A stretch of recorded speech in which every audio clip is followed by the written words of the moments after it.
তা হাসান ভাইয়ার একটা কথা আছে না যে অভিমান ভালো, কিন্তু অভিমান করে চলে যাওয়াটা ভালো না।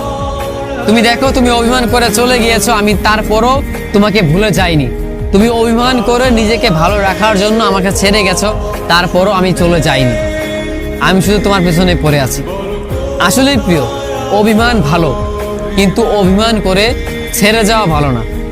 তুমি একটা মানুষের সাথে অভিমান করবে, কিন্তু সেই মানুষটাকে মাঝপথে একা রেখে চলে যাবে, এটা ভালো না।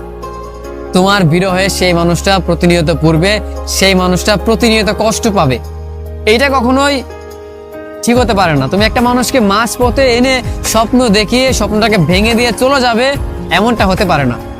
তুমি অভিমান করে নিজেকে ভালো রাখার জন্য ছেড়ে যেতেই পারো, কিন্তু আমার কথা তো একবার ভাবতে পারো, তাই না? আমি তোমাকে সবটা দিয়ে ভালোবাসছি, কিন্তু তুমি আমাকে সবটা দিয়ে ভালোবাসোনি, উল্টো অভিমান করে চলে গিয়েছো। জানো তো, আমি মানুষটা কখনো ফিরে আসবে না তোমার জীবনে।